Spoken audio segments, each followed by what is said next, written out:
স্বামী হারিয়ে যাওয়ার পর মানসিক ভাবে এত পরিমাণ আঘাত পাইছি, কন্টিনিউ আমি ট্রমার মধ্যে থাকি। আমি চেষ্টা করি নিজে নিজে আমি কিভাবে বের হব, কি করব না করব, কিভাবে ট্রমা থেকে বের হবো, আমি চেষ্টা করি কিন্তু পারি না। আসলে জীবনে একটা মানুষকে ভালোবাসছি অনেক, সেই মানুষ আমাকে এভাবে রেখে গেছে। রিলেশন করে বিয়ে করলে হয় কি, ফ্যামিলির সাপোর্ট থাকে না, পারিবারিক সাপোর্ট থাকে না, সেটা হোক ছেলের বাড়ি বা মেয়ের বাড়ি। আমরা পারিবারিক সাপোর্টটা পাইনি। 4.5 বছর সংসার লাইফ আলহামদুলিল্লাহ অনেক ভালো ছিলাম, হঠাৎ ঝড়ে সব এলো এলো হয়ে গেল। কিন্তু এত পরিমাণ কষ্ট পাওয়া একটা মানুষ আমি কেউ কখনো বুঝে নাই, আমি কতটা কষ্ট পাওয়া একটা মানুষ। জীবন্ত লাশ হয়ে বেঁচে আছে, যার কোনো দাফনও হয় না।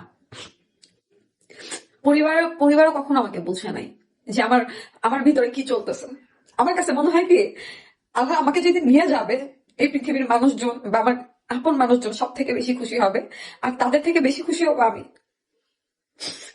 আমি বেশি খুশি হবো এই দুনিয়া ছেড়ে চলে গেলে। আমি জানি না আল্লাহ আমাকে কবে নেবেন, কিন্তু সেই অপেক্ষা। আল্লাহ যেন আমাকে স্বাভাবিকভাবে নিয়ে যায়। একাটা না কঠিন, মানে একা একা চেষ্টা করা, কাউকে মনের কষ্ট করা বুঝাইতে না পারা, কেউ না বোঝা, অনেক কঠিন। কেউ ইচ্ছা করে কষ্ট পেতে চায়? কেউ চায় না। কাছের মানুষজন বলবে, মিডিয়াতে অনেক আপু ভাইরা এসে কমেন্ট করে যারা আমাকে পছন্দ করে না, স্বাভাবিক। আমি এগুলোতে কষ্ট পাই না, আমি তো নাটক করি, আমি তো অভিনয় করি। মানে আসলেই নাটক করি আমি, আমি একটা নাটকবাজ। আমি মেয়েটা কখনোই ভালো না, কখনো ভালো ছিলাম না, অপরাধী, আমি দোষী। আমি জীবনটা ভর শুধু মানুষের জন্য করে আসছি। আমি মানুষের জন্য ভেবে আসছি, আমাকে নিয়ে কেউ ভাবে নাই। তো হয় কি করার, সব কপাল। কপালের লিখন কি আর চাইলে মোছা যায়? যায় না। ওই আল্লাহ আছে না, আল্লাহ সবার বিচার করবেন, সবার বিচার করবেন। আমি কখনোই আমার আল্লাহর ফয়সালার উপর নারাজ না। আমি বিশ্বাস করি আমার কেউ নাই, আমার আল্লাহ। আমি বিশ্বাস করি আমার সাথে আমার আল্লাহ আছে, আমার সাথে আল্লাহ আছে। আমি এই দুনিয়াতে বাবা মা ভাই বোন বলেন, স্বামী বলেন, কাউকে আপন মনে করি না, কাউকে না, কাউকে না। এই দুনিয়াতে কেউ কারো আপন না, একমাত্র আল্লাহ ছাড়া। এই দুনিয়ার জন্য আল্লাহ, ওই দুনিয়ার জন্য আল্লাহ। আমি যেন একটা ভালো কিছু করে কারো ঘাড়ের বোঝা না হই, কারোর উপর যেন বোঝা না হই, স্বাভাবিক ভাবে যেন আল্লাহ আমাকে নিয়ে যায়। আমার আর কিচ্ছু চাওয়া নেই। অনেক কষ্ট পাওয়া একটা মানুষ আমি। আমার ভাত খাইতে বসলে নিঃশ্বাস বন্ধ হয়ে আসে। যাই হোক, অনেকের কাছে এই ভিডিও ভালো লাগবে না, অনেকে এসে গালাগালি করবেন। তাদের উদ্দেশ্যে বলবো, আমার মতো ভাগ্য জানো আল্লাহ আপনাদের না দেন। নিলয়ের স্ত্রী নাওশিন আপুর কথাগুলো তো শুনলেন, কথাগুলো শুনে কিন্তু খুবই খারাপ লাগলো। নিলয় চলে যাওয়ার পর থেকেই কিন্তু একটা ট্রমার ভিতরে রয়েছে নাওশিন আপু। সে কিন্তু কোনোভাবেই এই বিষয়টা মেনে নিতে পারছে না।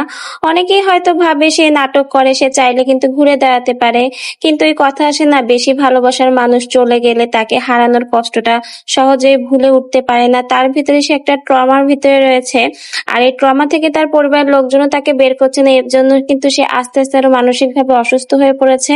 আর দেখতেই পাচ্ছেন তার মাথায় কিন্তু আঘাতের চিহ্ন, বড় সড়ো দুইটা আঘাতের চিহ্ন। হয়তোবা সেই আঘাতটা নিজেও করতে পারে, আবার তার পরিবারের লোক দ্বারাও কিন্তু এই আঘাতের শিকার হতে পারে। নওশিন আপুর এই কথাগুলো শুনে কিন্তু আসলে অনেক বেশি খারাপ লাগলো। আর এখানে কিন্তু অনেকেই তাকে আবার নাটকবাজ মহিলা বলে, কারণ প্রায় সে 2 দিন পর পর নাকি এরকম নাটক করে। সেও বলেছে যে তাকে সকলেই নাটকবাজ মহিলা বলে, কিন্তু একটা কথা হচ্ছে, যার যাই সেই বোঝে। নওশিন আপুর গিয়েছে এজন্য কিন্তু সেই বুঝছে, আর তার কষ্টটা কিন্তু অন্য কেউ বুঝবে না।